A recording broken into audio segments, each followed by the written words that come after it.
You're listening to Soap Dirt, the latest in television entertainment news. Hey, Young and the Restless fans. This week, Sharon Newman decides she needs answers, and Dr. Alan Laurent may be the one to help her dig the truth out of her troubled brain. It's Belinda from Soap Dirt, and let's talk about why Sharon is finally changing her tune and has backed off her insistence that she will plead guilty and head to jail, directly to jail, do not pass go, all that good stuff. And hey, if you're not following us, please click subscribe, and now let's get into it. Ever since the night of Phyllis's car crash, Sharon has been set and ready to confess her crimes, even the ones she can't remember, like killing Heather or running Phyllis off the road. Sharon was at the point she wanted to plead guilty, just get it all out and go straight to prison.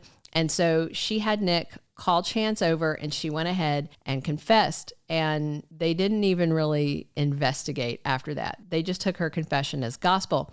Meanwhile, Michael and Nick insisted that Sharon cannot do this, especially after they turned her old medication bottle over to get tested.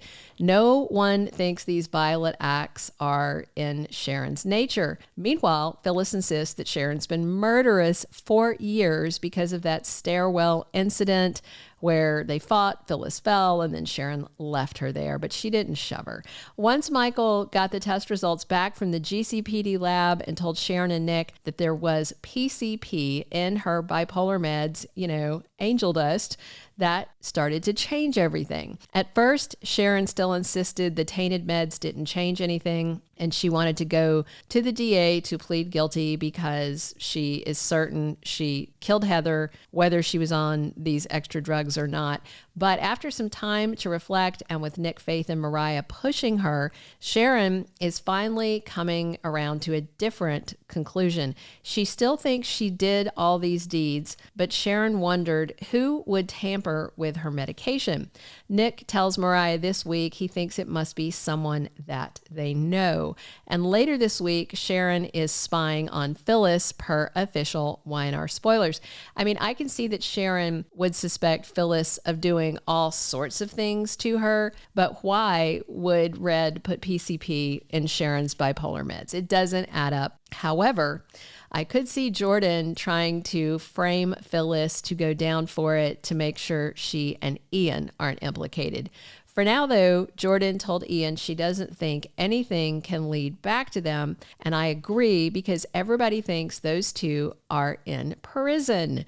Literally, it wouldn't dawn on Sharon or Nick or Mariah or anyone in town that Ian Ward is on the loose and teamed up with Jordan Howard, and that she's on the loose to set Sharon up for this horrific crime. This week, Phyllis overhears Sharon and Faith talking at society and comes to harass Sharon and demands she go plead guilty and go straight to prison for killing Heather. And when Faith tells her to stop and mentions the PCP, well, that doesn't slow Phyllis up one bit. She insists Sharon's trying to pull a fast one and promises that she will personally punish her without mercy if she manages to avoid prison. So I absolutely get Phyllis's over-the-top anger because she is upset that Sharon, killed Lucy's mom, Heather, and then framed Daniel for that murder. But I also think Phyllis's threats and harassment are what has inspired Sharon to finally search for answers instead of just giving up.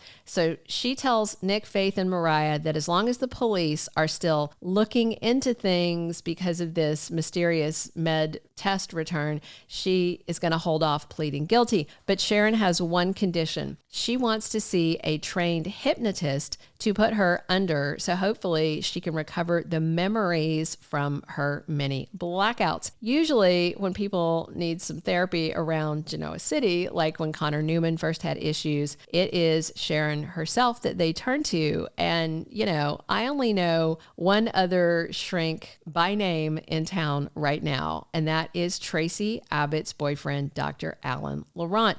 If you remember when he first came to town, Tracy tried to introduce Sharon to Alan at the GCAC as, potential colleagues in the same field. But that was when Sharon was completely unhinged, taking those PCP-laced bipolar meds and just blew right past Alan and Tracy without paying much attention. And of course, we do know that Sharon has a therapist of her own, but if these are going to be big, pivotal reveal scenes, I would expect a name brand character we already know rather than an extra brought in. We'll see what they do, but I think it'd be great if Alan was the one to hypnotize Sharon and we see what happened during those blackouts. The night Heather was killed, we know Sharon blacked out and somebody else was in the apartment. And Ian has said a few times that he's been stuck in the hotel for months. So I do think Jordan is the one who bashed in Heather's head. She is quite murdery and would have no issues doing it. And the thing is, Jordan isn't someone that Sharon knows really well. I mean, of course, she knows of Jordan, and that's part of the big deal with Ian and Jordan's plotting is they're each targeting the other person's enemies. So it wouldn't make a lot of sense and would be wildly out of context if Sharon's hypnotized and sees Jordan in Daniel's apartment with her and Jordan doing something violent to Heather Stevens. As far as Sharon knows, Jordan has no ties to her or to Heather or to Daniel, and that's because Ian had Heather killed to punish her father, Doug Williams, whom he despises from decades back. They haven't gone too deeply into Ian's motive, but that's the most obvious reason to target Heather. And Sharon was framed because Ian resents her over stuff with Mariah.